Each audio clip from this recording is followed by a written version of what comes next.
Ibnu Kalam. Ibnu Kalam. Ya, Ibnu Kalam. Ya, selamat pagi menjelang siang. Ya, silakan Pak Ibnu Kalam.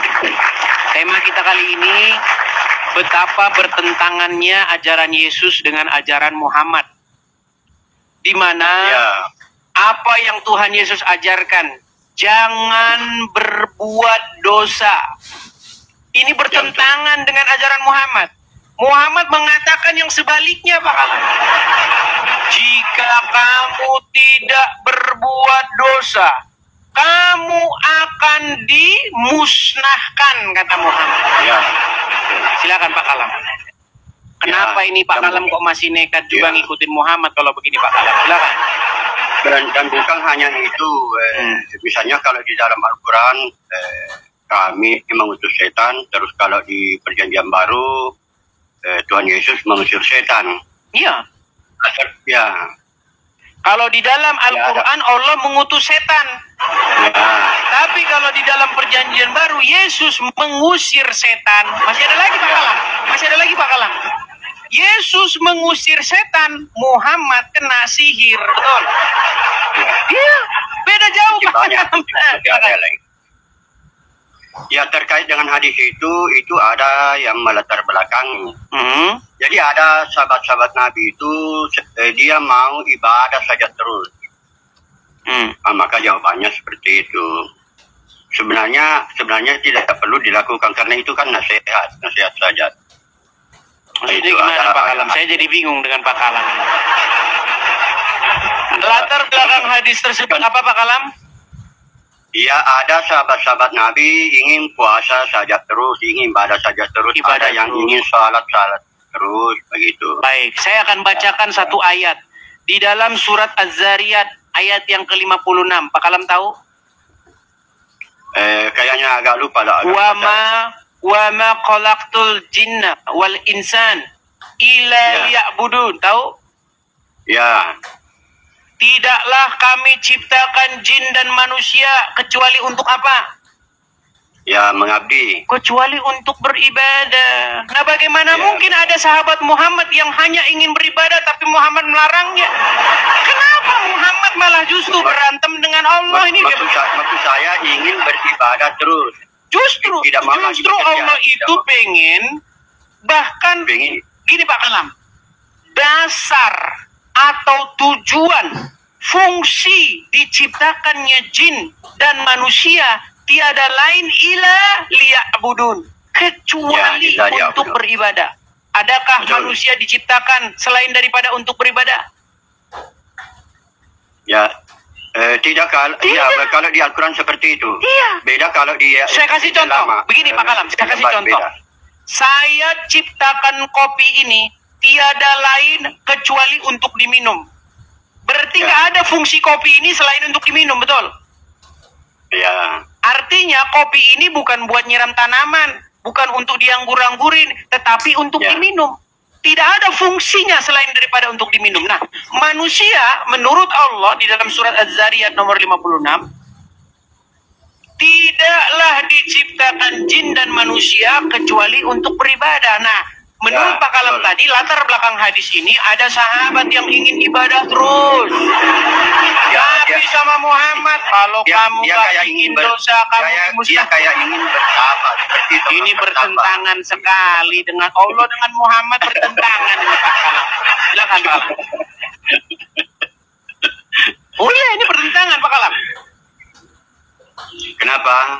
Karena di dalam hadis ini dikatakan bahwa jikalau saya bacakan nih, saya paling putarkan dulu kamera saya biar sebenarnya saya sudah paham maksudnya itu.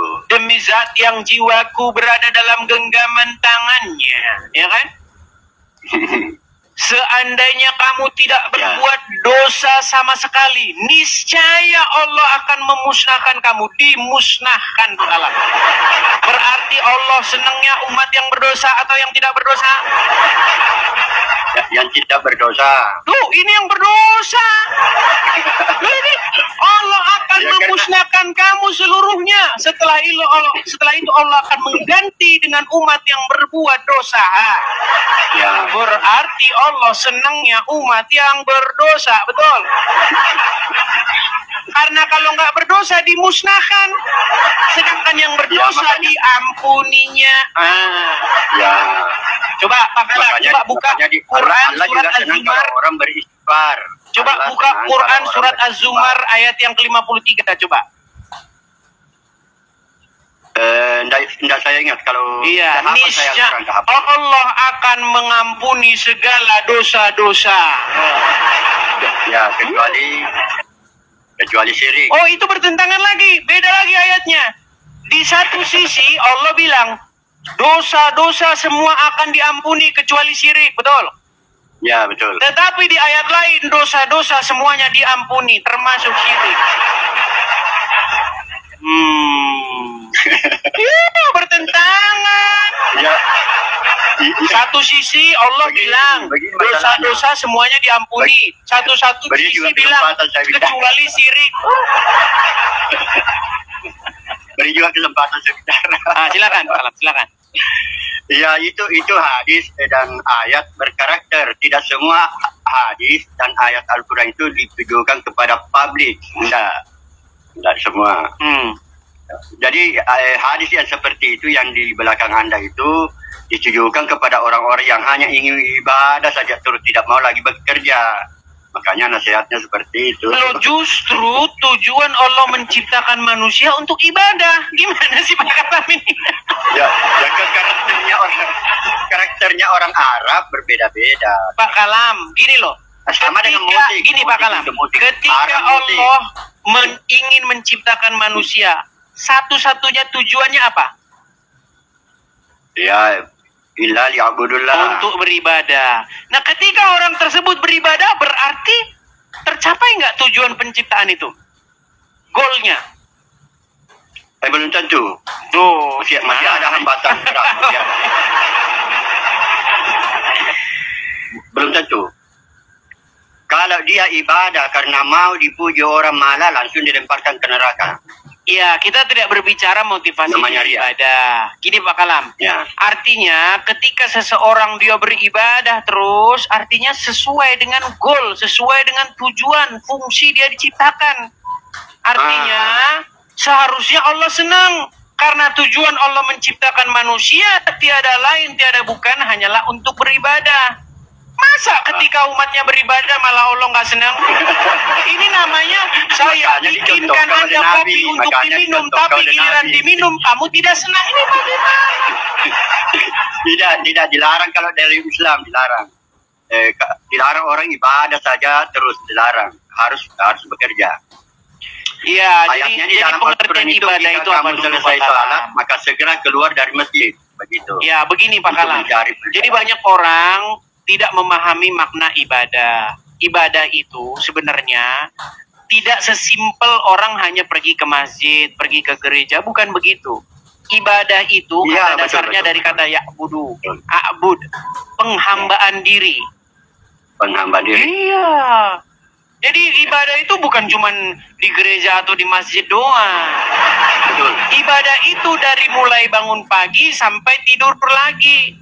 Hidupnya Ya. menghambakan diri untuk menghambakan diri kepada apa yang diibadahinya. Nah, Ya, betul. nah makanya Pak Kalam, apa yang diajarkan oleh Allah supaya umat muslim beribadah dari pagi ke pagi lagi berbeda dengan apa yang Pak Kalam inginkan. Harus ada berhentinya. Ini gimana? Harus bikin dosa nggak boleh. Begitu.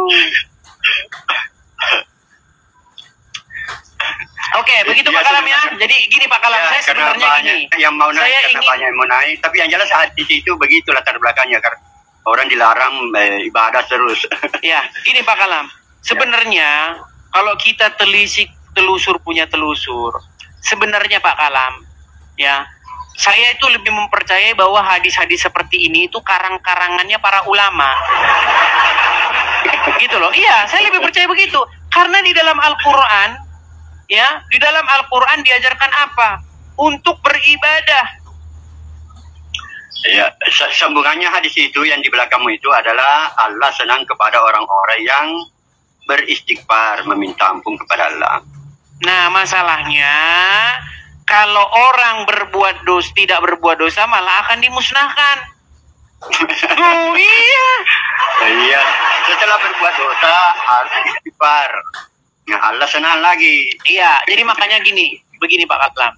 Jadi sebenarnya kalau Anda membaca Injil, orang Islam itu diperintahkan untuk beriman kepada kitab-kitab yang terdahulu. Iya, Berimanlah kamu kepada kitab-kitab yang terdahulu, kepada Taurat, kepada Injil, kan gitu. Tapi yang dilakukan orang Islam itu malah kebalikannya. Malah beriman kepada kitab-kitab yang sesudah Al-Quran. Contohnya ini. Dan ada lebih parah lagi, ada lebih parah lagi. Apa itu? Sementara sholat ya kafir. Iya, artinya banyak umat muslim malah justru beriman kepada kitab-kitab yang sesudah Al-Quran. Tidak, dia sementara sholat untuk sekarang ini langsung kafir. Apa itu? Karena kalau di dalam Al-Quran itu, kalau kamu salat jangan mengeraskan suara. Orang-orang sekarang banyak salat mengeraskan suara, kan langsung kafir. Betul. Iya, makanya saya bilang. Betul. Hadisnya. Di dalam Al-Quran jelas, janganlah kamu mengeraskan suaramu. Betul. Ada orang mengaku beriman, tetapi beberapa saat kemudian dia kafir lagi. Jadi beriman di waktu pagi, setelah siang malah kafir. Ya, itulah yang terjadi, Pak Kalam. Ya. Oke, Pak Kalam ya, kita lanjutkan kembali ya kepada muslim-muslim yang lain. Oke, terima kasih Pak Kalam sudah mampir. Terima kasih. Saya doakan semoga Anda cepat-cepat meninggalkan Muhammad dan datang kepada Yesus, Pak Kalam ya. Iya, amin. Oke, baik. Terima kasih Pak Kalam, sampai ketemu lagi.